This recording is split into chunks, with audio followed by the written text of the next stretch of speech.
So it's my pleasure to welcome to the class today my friend, Dr. Joshua Russell, who teaches in ABEC. Josh has been my friend pretty much since he joined the faculty, 8 years ago? 9? 6. 6. Oh my God. Well, okay, a few years ago. And I've been lucky enough to travel with Josh on a campus ministry trip. One or two? One. We did one together. And then last summer when we went to Mexico together, Josh keeps trying to take classes with me, but apparently it's no good taking classes with your friends. Anyway, it's my pleasure to welcome Josh to our module, and he's going to talk about animals during the COVID contingency. So Josh, what would you like to have our listeners know about you? Yeah, so I also teach in the animal behavior and in the anthrozoology program. So most of this module really is about kind of anthrozoology, which is the study of human relationships with animals. And so when I talked to Richard about doing this, I did the module on One Health, which is already posted. And then we talked about doing a module that kind of talked about like a broader scope of human-animal relationships related to this particular pandemic, but also past pandemics and potentially future pandemics. And so it covers like 4 or 5 major areas that we'll talk about. But yeah, that's me. My background is in education and animal studies, and I do all kinds of research. So. And your actual background on the screen here, where is that? That is Mexico, in Puerto Vallarta. We went to see humpback whales in January before the pandemic hit, and we were no longer allowed to travel. Well, Mexico seems to be the theme because both my shirt and my background are also from Mexico. So yeah, hopefully we can travel again there soon. Yes, I know. Yeah, I've been in touch with my homestay mother from Pueblo, and she's doing well, but very concerned. Yeah, same with mine, Yvonne. Yeah, it's unpleasant what's happening. Yes. So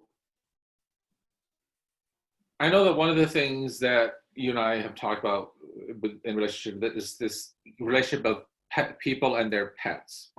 And I know, for example, that you have 1 pet and now 2 because you're taking care of your parents' dog.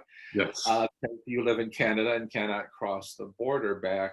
But I also had read or heard that many shelters were emptying out because during the shutdown, people were adopting pets because they suddenly had time to take care of them, or they felt lonely, or so I wonder if you could talk about human relationships with pets during this time.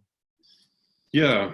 So it was interesting when the pandemic first sort of hit, at least in the United States and in Canada, that the adoption rates sort of skyrocketed.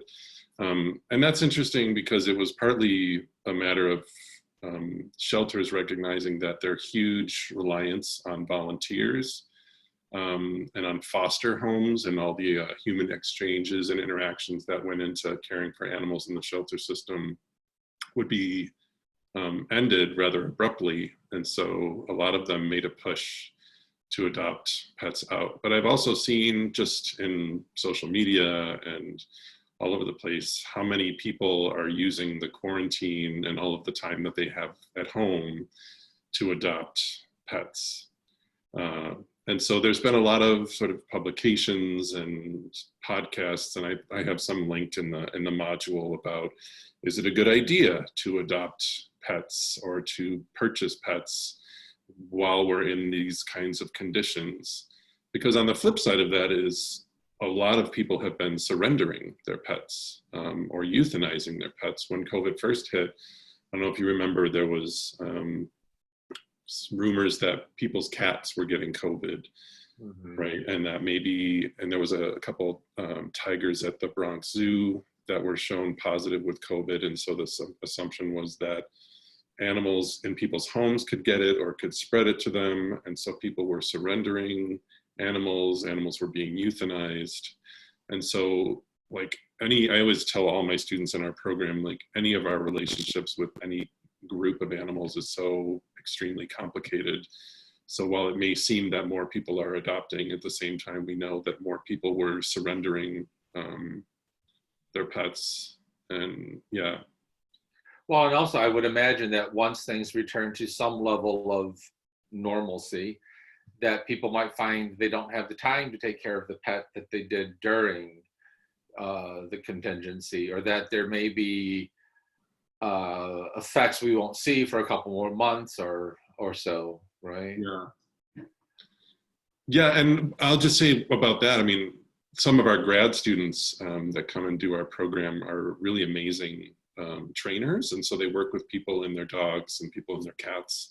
And some of the things that they've been sharing have kind of anticipated what separation anxiety, especially with dogs, might look like once people start going back to work. If you get a puppy and it's used to you being home 24 hours a day, 7 days a week, and now you go back to a 9 to 5 work schedule, how will that transition happen? And that might lead to more people surrendering their pets. Mm-hmm. The other sort of side of that I was thinking about too, there's an article that I shared in the module about classroom pets, which was something I hadn't thought about until I was doing the research, but how many schools have classrooms where there are pets like gerbils and frogs and turtles. And so who has to take care of those pets? Like some schools, the kids actually took them home and then weren't able to go back to school. So now they have those pets. And even on the darker side of that, I mean, we know that hundreds of thousands of people are dying all around the world from COVID. And what happens to their pets, right? Like those pets are no longer have a human companion that they live with. And so they get surrendered to shelters, or sometimes they get euthanized. So it's a really like complicated, the more I kind of was looking at articles and things to share, the more questions and problems that arose. Yeah, it's funny, growing up, I was in many classes that had a class pet, right? But that didn't even occur to me to think about. Granted, it was a very long time ago, but it's interesting that you mentioned that. And I also hadn't really thought about the fact of people passing away and what do we do with their animals. I mean, I know the numbers and the statistics, but I hadn't really thought of the, extenuating lives of animals that are also affected by that. Yeah, and I don't think much has been really said about it. I haven't really seen much out there, and when I was trying to find materials in terms of how many people that are dying, what's happening with their pets. But I know, some of the previous research on human-animal relationships related to disasters shows that oftentimes people won't go to safety or won't seek out medical attention for themselves if they don't think that there's anywhere for their pet to go, right? So we know that in domestic violence cases, we know that around Hurricane Katrina, a lot of people who refused to leave their homes and sheltered in place and then ended up getting stuck or sometimes died in their homes, stayed there because of their pets.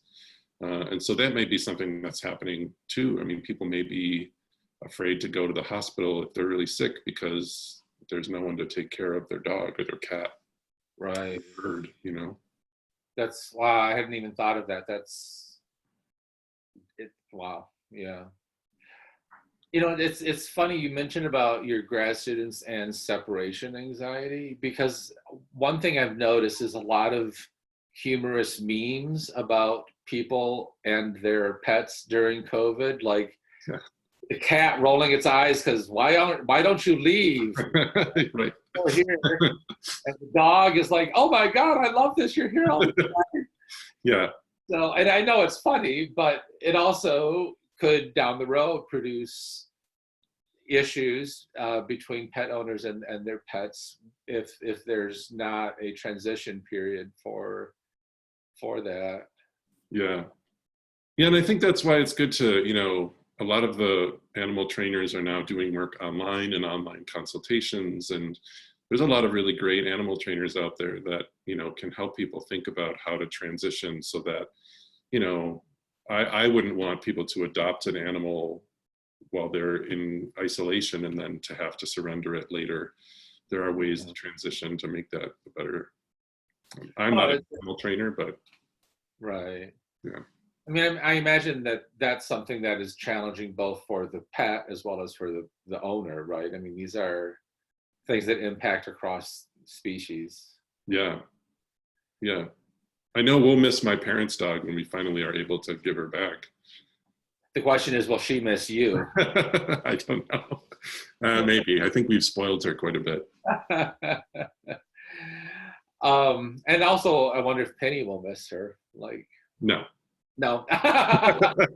Penny's an old dog, and she doesn't. I don't think she's bothered if Tess is here or not. So She does not exist. yeah, they very rarely interact. That's so funny. So another thing I've noticed, and this again is not because I've done research, but just because I look at Facebook, is the number of wild animals that people are claiming to see. And I know some of this is real. In fact, the other day I was driving down Main Street here in Buffalo, and there was a wild turkey trying to cross the street. Really? Yeah, like where on Main Street were you? kind of in the Snyder area. Oh wow. So I mean, it's residential. It's not like, but I was still sort of like, I don't think you're in the right place. Yeah. And you know, I do feel that I'm hearing a lot more birds. Now I don't know if that's because there's more of them or just because traffic is less in the city and I hear them more. But I also know that there's been false narratives about this and the reduction of pollution, like as you mentioned, the supposed sighting of dolphins in the canals of Venice, which isn't true. Yeah. And other things. So I wonder if you can talk about that a little bit, about wildlife's reaction to the reduction in human activity. Yeah, I specifically come at this. I mean, most of the people in my department study human-animal relationships from the animal side. There's a couple of us that focus more on the human side, and I tend to come at things more from the human side. So I'm always fascinated with why people are looking for or sharing or excited about those stories, because even when the Venice thing, you know, when people were talking about dolphins in the Venice canals, I was like, well, I don't know that. I mean, I know there are dolphins in the Mediterranean, but I don't know that they would be swimming up the canals.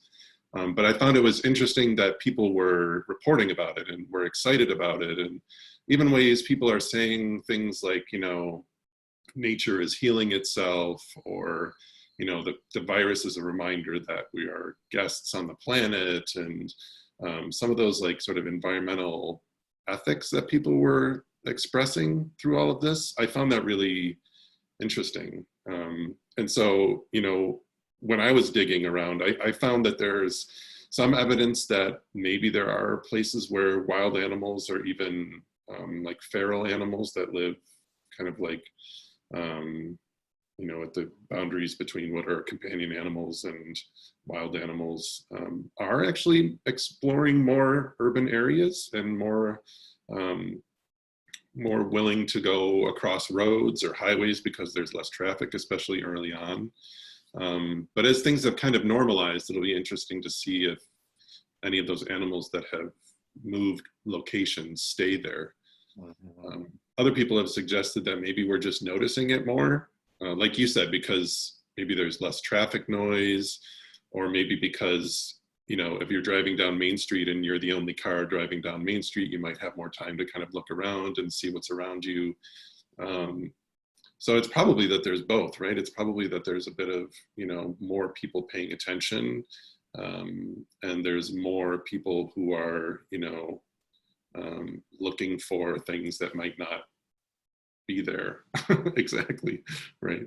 Do you think too it's people that this pause has made people realize what they're missing from life, and that they're able to maybe realize that nature is around us and that we have a chance to pay attention because we're not constantly rushing around? Yeah, I think so. I've definitely heard some more sort of stories of people who have taken up things like birding or hiking or even just biking in places where they can see more animals. There is one podcast in the module about birding and birding because of COVID-19. And, you know, if people aren't allowed to go to the gym or to go to the movies or, you know, go to a cafe, you know, one thing you can do is put a bird feeder in your yard or go for a walk around the neighborhood and see what's there. You know, and I think that's a really interesting, you know, one of the things that I was thinking about as I was putting this module together is in how many ways the COVID-19 pandemic aligns with and overlaps with other things that are happening right now, like the Black Lives Matter movement kind of being rejuvenated after the killing of George Floyd. On social media, I was following a hashtag called Black Birders Week. And this was partly because of a gentleman in Central Park who was out birding and the woman called the police on him, and people beginning to recognize that even like outdoor activities and wildlife watching, those are more diverse communities than we've been willing to admit. And so hopefully that has spurred on some more enthusiasm and interest in those movements and those topics. But it's interesting how, you know, multiple movements and elements of our sort of global problems can bring those things to light. Right. You know, there several of my modules for this class have also talked about the ways that the COVID shutdown has impacted other things like racial protests, because people have the time to think about it more or react to it more, or because the pandemic has shown in greater relief than before just how bad things are systematically and systemically and so forth. So I think it's an interesting overlap or intersection of different moments in time that are, and our awareness of the natural world seems to be part of this as well. I mean, some of this is romanticized, like the dolphins and the canals of Venice. But I read something yesterday, the day before, about how rats in New York City are now attacking diners eating outside because the restaurants have been shut down for so long they didn't have a food source. Yeah, I know. Yeah, and it's always interesting to me the way that they kind of are like the war of the rats is returning, and these like really aggressive rats. And I always, you know, I don't know how much of that is true or how much people are just noticing these things now. But yeah, it's interesting. And to go back to the pets thing, you know, one of the, I can't remember which article or podcast or video it was, but talked about how for people who are sort of depressed and who are home alone, having a pet can be a good thing. And now that you have all this more time, but what that assumes is that everybody is now home and has time. And so who are the people that are able to go out and adopt pets to keep them company while they're working from home? Well, we know that it would be sort of affluent or at least middle class, typically white people, right? And so people who are working class, or people who are working minimum wage jobs, or people who, you know, are balancing different kinds of things, they aren't going out and adopting a bunch of pets because it can keep them company while they're home alone. They're still working. Right. And so even when we talk about those things, it can be a slippery slope because we don't want to necessarily assume that everyone is experiencing the pandemic the same way. No, definitely. I mean, that's quite clear that there are different experiences of the pandemic that vary widely about gender, about privilege, about race, about class. I mean, it's quite complicated. And I think that policies or assumptions about how people are dealing oversimplify the issue for sure. Yeah. This is still within a country that's got a lot of privilege. I mean, you know, we're both familiar with Mexico, there's no unemployment insurance. There's no, most people don't have refrigeration, so they have to go out every day to get their food, or they rely on daily labor. Like it is a very different experience. So I think that being mindful of the ways that the pandemic is unequal in how humans respond is important as well. Yeah. And that brings me to maybe another sort of perspective on this, is how humans relate to animals and the way they've related because of the pandemic. And I think, for example, how when it first was presumed that the virus was caused by bats, people started attacking bats and known habitats of bats, for example. And I wonder if you could maybe talk about how, well, maybe there's probably two parts to this. Humans' relationship to wildlife and animals in general, in terms of blaming the animals for it, or critiquing consumption. Because the other thing I've noticed is how people will uncritically critique the Chinese for their consumptive animal habits, and that's why we're sick, because they're eating weird animals, without further complicating normal, and I use that in quotes, consumption of animals. And so I wonder if you can maybe talk about animal consumption, and whether domestic or wild, or how we in society interpret that. We normalize one and we vilify another, but it's still just a consumption of animal.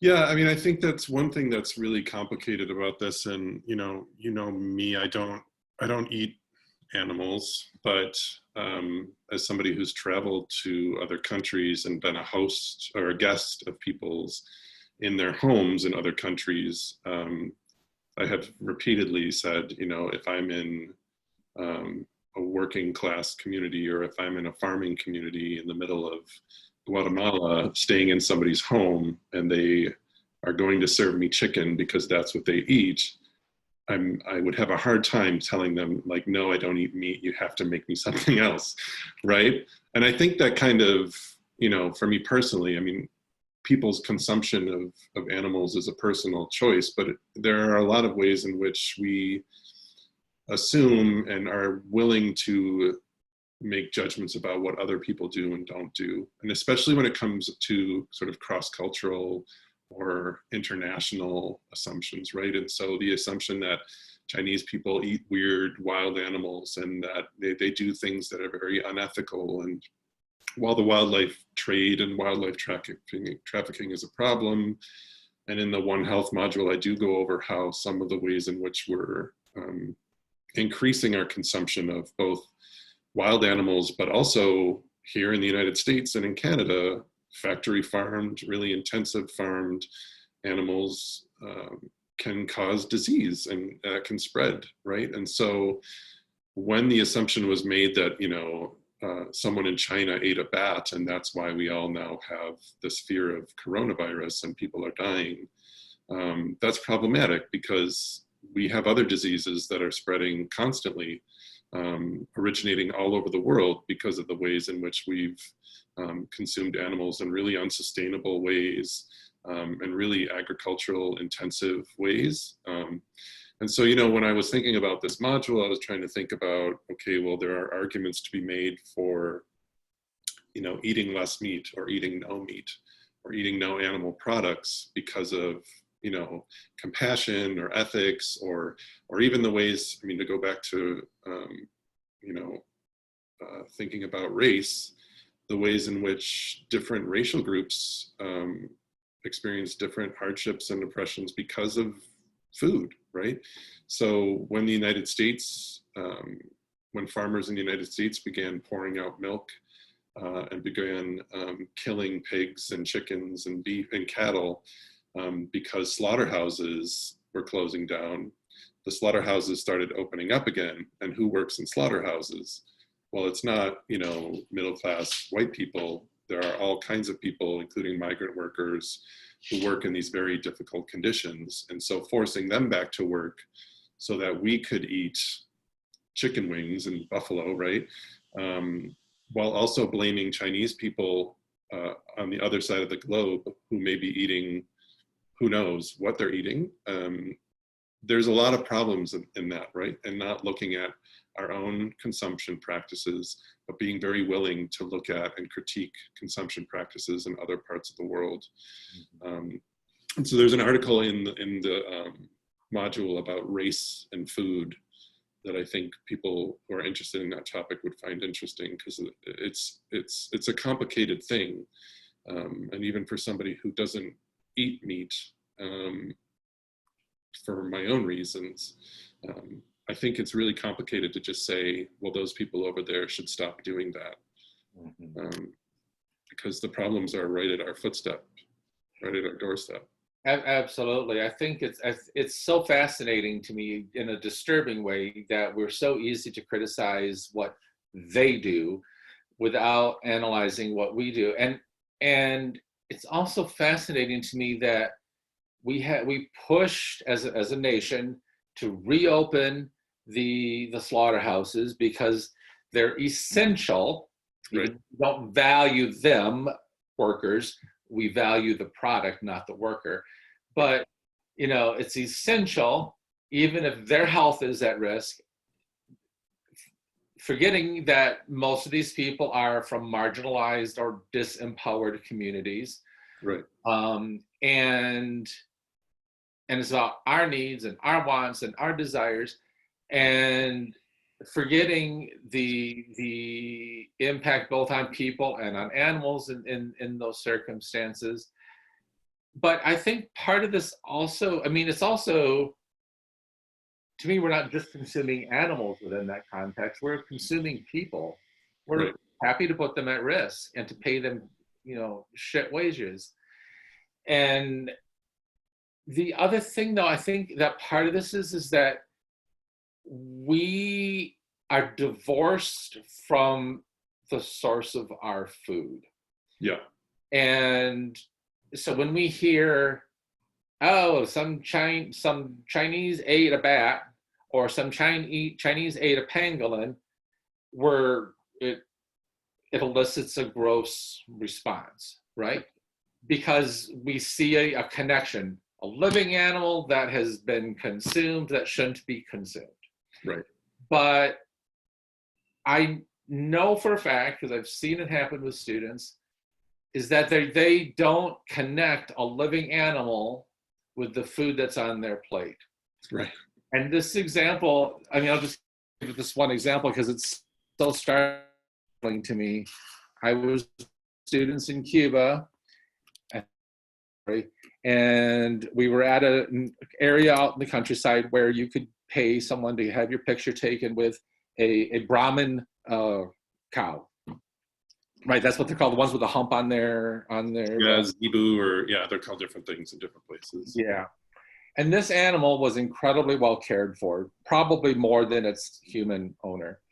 It was well fed, shiny coat, shiny horns, shiny hooves. It had a nose ring in its nose. And my students were like, oh my God, that poor animal, look, is just standing there. And it has a nose ring and it has no choice. And look how I'm like, he's living better than many other humans, number one. And number two, what did you have for dinner last night? You had beef. Yeah. And they're so disconnected with the products that are served to them or that they buy in the store from the living creature that it comes from, whether it's milk or you know, ground beef or whatever, that I think that that's part of the problem. We don't understand where our food comes from. So when we hear Chinese ate a bat, but like, y'all ate a cow, like, you know, like there's a complete disconnect to the processes of our food, which goes back to your whole comment about the industrialization and the mass farming that has its own problems with disease and with environment and so forth. Yeah. Yeah, I mean, it's super complicated, right? I mean, the economies of meat production are really complicated. And so when we think about where animals are born and then where they are grown and where they are slaughtered and then how they are packaged, these are all different steps of the process for them to end up on your dinner plate. And so because we don't see that, I mean, that's why I called this module the visible and invisible animals, right? Because there are, especially when we think about food, there are probably visible and invisible ways in which we're relating to animals that we don't think about. And maybe these kinds of global moments can make us think about those a little bit more deeply. And I always, it always comes back to me, like how we relate to other people around our relationships with animals. So yeah, I mean, the food industry has been, a growing problem for years and years, and there's a lot of food insecure people around the world. There's a lot of cruel and inhumane ways in which food is raised, and so I mean, I think this just exacerbates all of those questions. I like that you brought this up in connection to people, because I also think that we relate to people. Some are visible and many are invisible. Yeah. And Yeah, what I mean, we don't care about. exactly, right. And I always tell my students when we can go to the sort of topic of wildlife trafficking too, because if pangolins are one of the sources of COVID-19, pangolins are the most trafficked animal in the world. And so, yes, we should end wildlife trafficking, and we have a lot of international laws around wildlife trafficking and poaching. But when I take my students to Costa Rica, or when we talk about human relationships with wildlife in Africa or Southeast Asia, I always sort of ask them, who are poachers, right? Poachers are people who probably hunted sustainably on those lands for a very long time. And because of globalization or global forces, new pressures to make money, and now they don't own their land and they don't make choices even about conservation on their lands. They become poachers when those laws are passed. They become wildlife traffickers because those laws have been passed and put into place. And I'm not saying that they shouldn't be, but we also need to think about people's livelihoods, right? And the really gross disparities in how people get their very basic needs around the world. And sometimes it involves animals. So if we're talking about ending the trafficking of pangolins, then what we really need to address is poverty, and we really need to address racism and, all of the horrible things that we do to other human beings that force them to do these kinds of activities, right? And a lot of conservation hasn't done that in the past, but is starting to wake up to that now.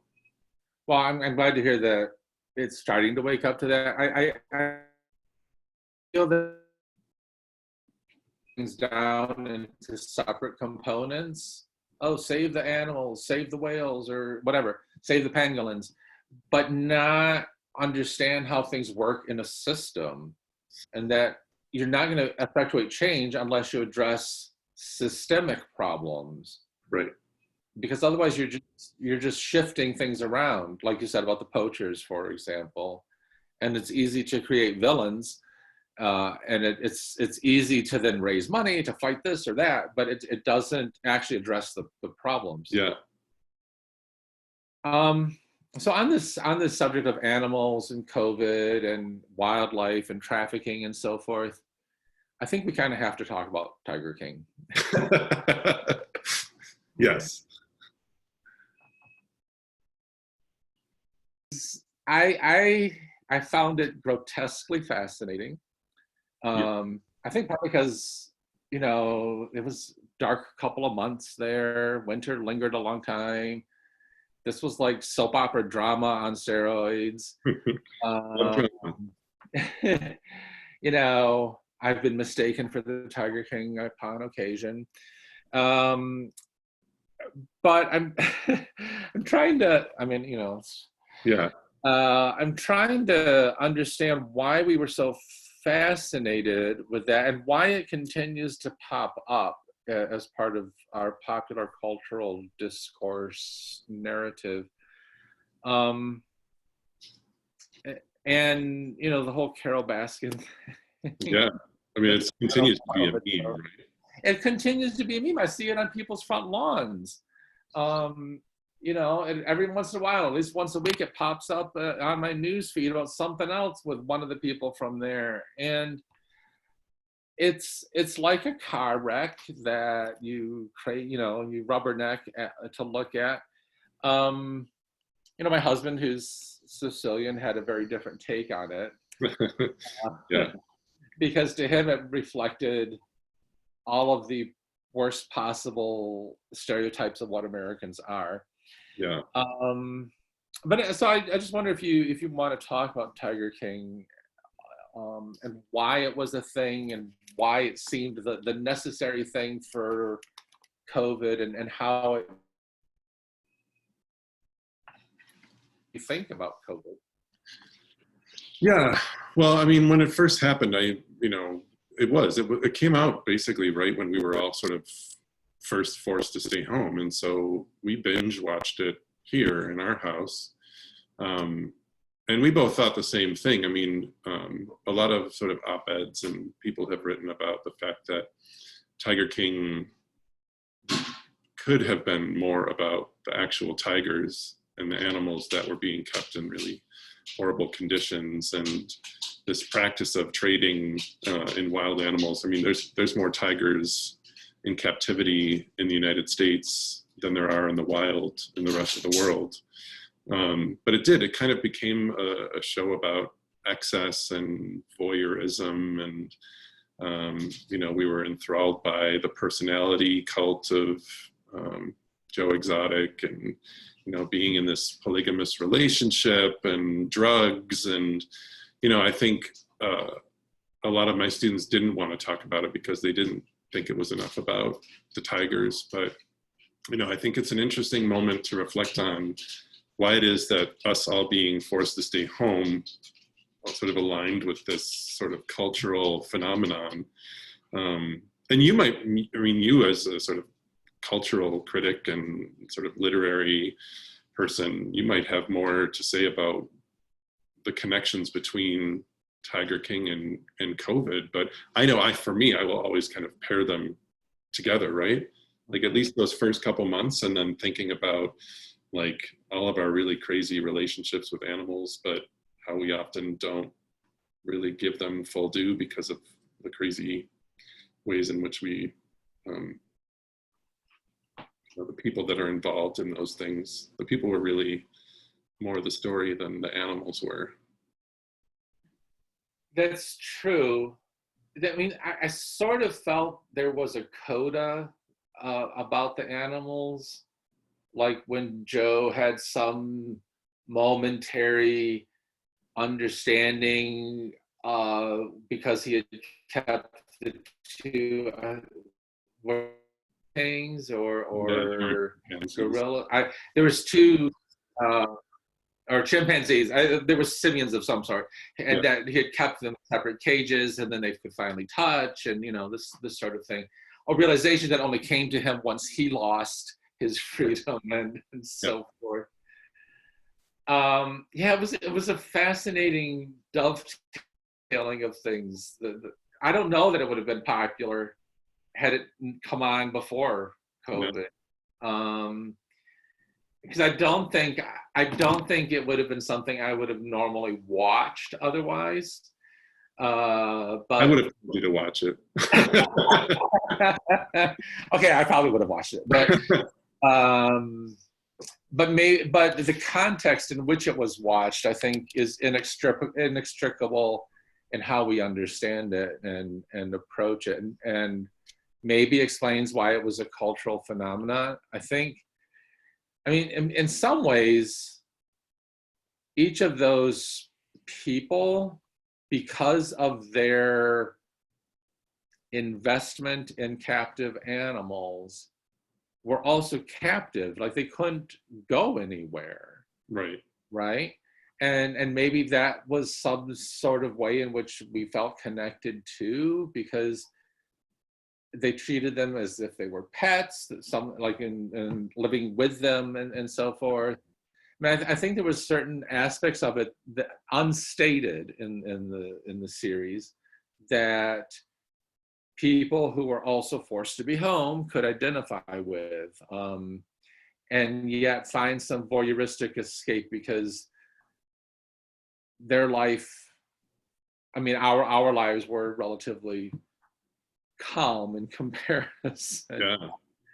Um, And I think it also made me realize that this, you know, at the time, this is an opportunity for us to think about how we want to proceed once we've kind of begin rebuilding things, rebuilding the economy, or, you know, whatever else. And it gives us an opportunity to step back and to think about what kinds of relationships do we want to have with other people and with animals. And I think a lot of people don't like what they saw on the Tiger King documentary.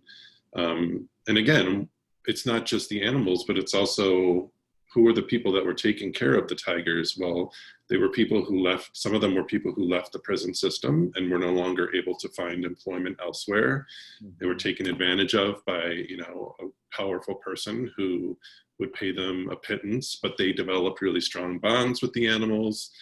And so I think, you know, there's all kinds of ways in which it raised for me questions about, like, not only how should we better relate with animals, but how should we better relate with all kinds of people. And, you know, because of being in the pandemic and having this sort of apocalyptic feel, like we're leaving an old world behind and potentially building a new world, at least the optimist in me was thinking that. Maybe that could be one thing that we reflect on and thinking about what kinds of relationships we should have with other humans and with other animals. yeah, that's an interesting point because, I mean, and this is where, you know, my husband's outsider foreign perspective is useful because it to him manifested things about the United States. Yeah. And it manifested that this is something that could only happen in the United States. Yeah. I don't know if that's true, but it seems very, very stereotypically Americana. So what does that say about us? And Right. what does that say about how we treat animals, how we treat the environment, how we treat humans? There's also deep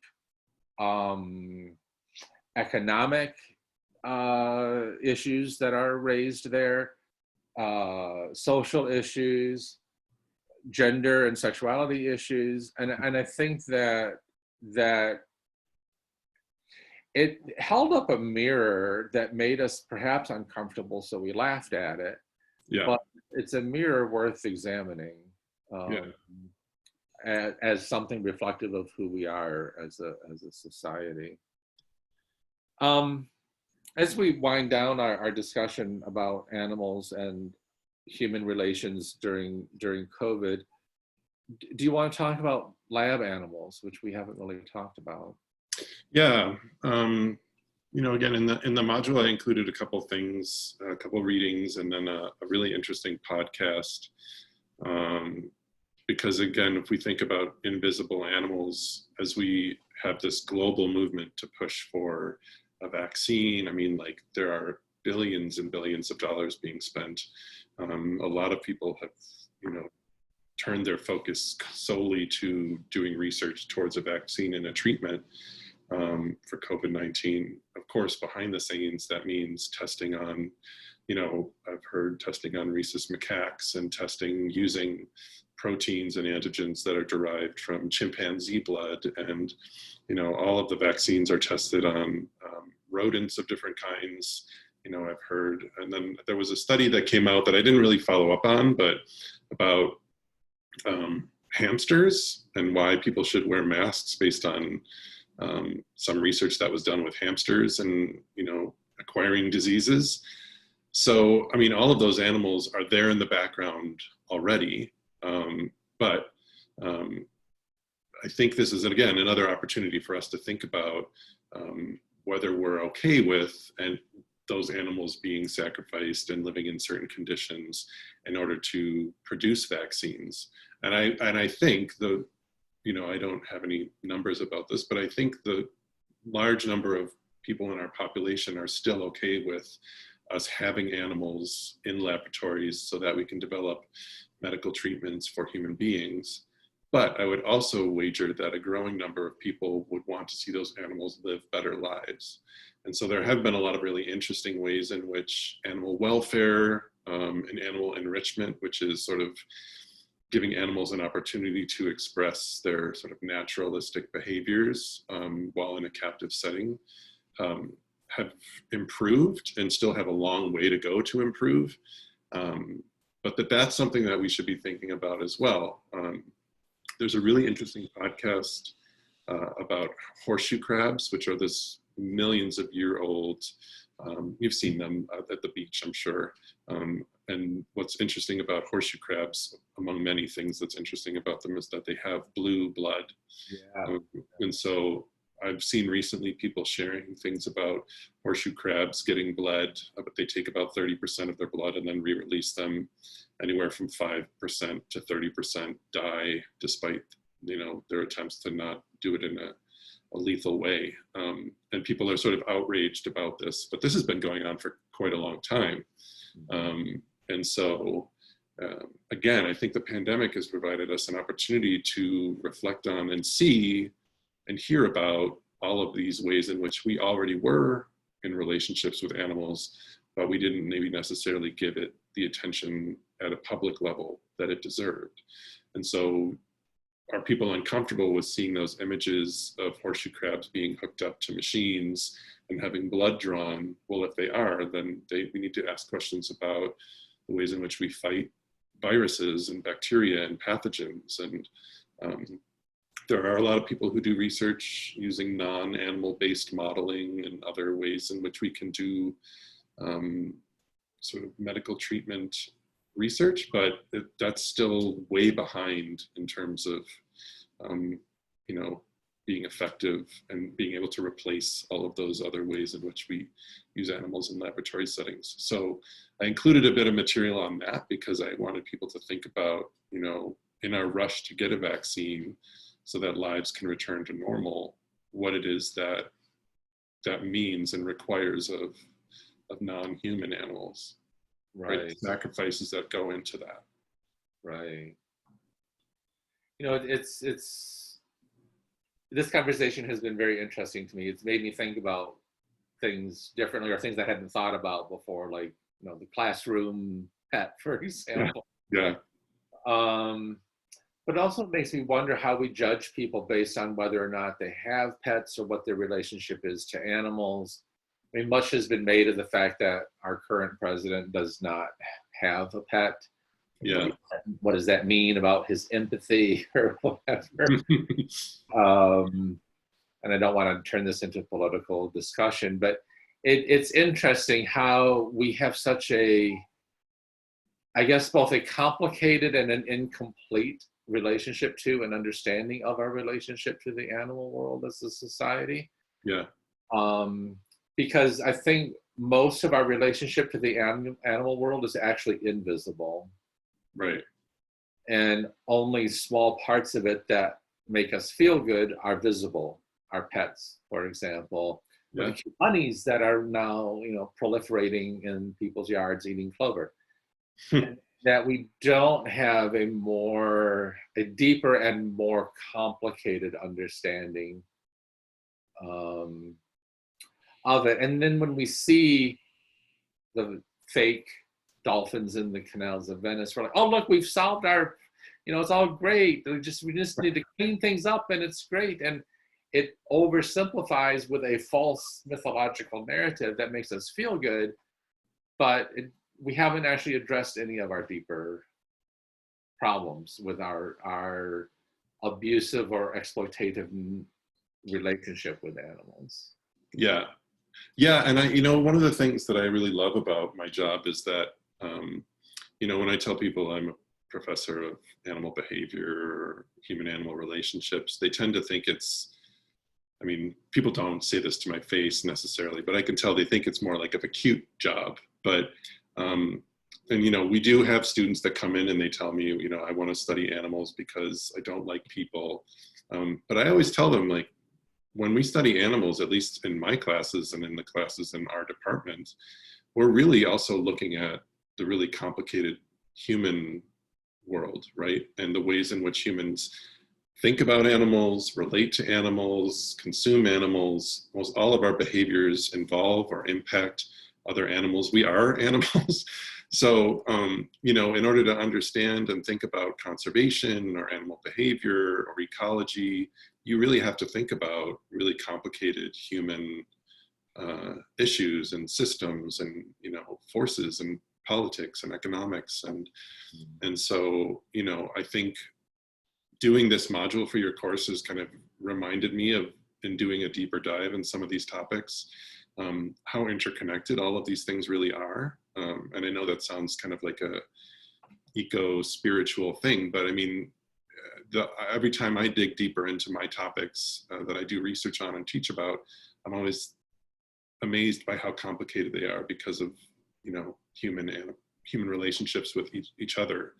And so I hope that this module gives people a sense that, you know, it's not just a cute topic, but really we're also talking about our relationships with other human beings and what kinds of world we want to live in with other species and with our own species, members of our own species. Yeah, absolutely. I feel that we have created systems of learning in general in this country that are very balkanized or fragmented or compartmentalized, and not realizing the interconnectedness of them. Yeah. I deal with similar prejudices about what I teach, that I just, you know, teach language as word substitution or something, and it's much more complicated than that, as you know. Yep. But I think this also speaks to the greater need for a humanistic, interdisciplinary education in general, that we can specialize, but we first have to understand, and always understand, how things are always connected and interrelated. Yeah. Yeah, I'm a professor of Spanish, and you're a professor of ABEC.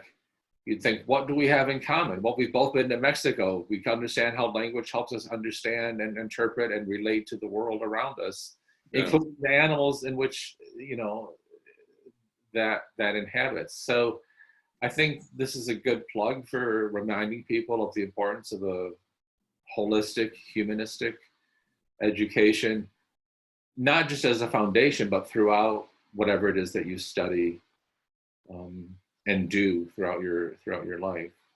Yeah, exactly. And I don't think I could say that any better, but you know, I think it's a try.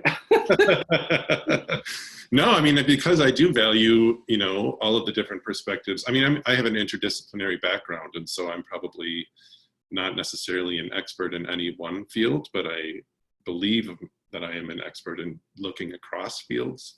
And, you know, I tell my students all the time, they need to, if they're interested in animals, they should go study a language.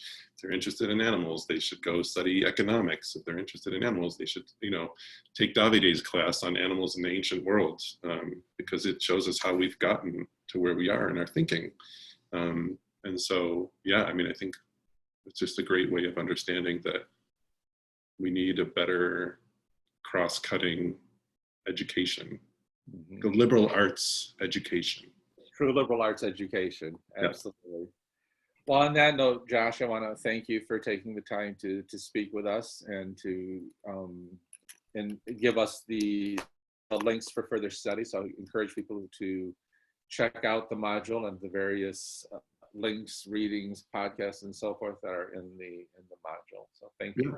And if people have questions or other resources that they want or anything, they can always email me too. Okay, great. Thank you, Josh. Thanks.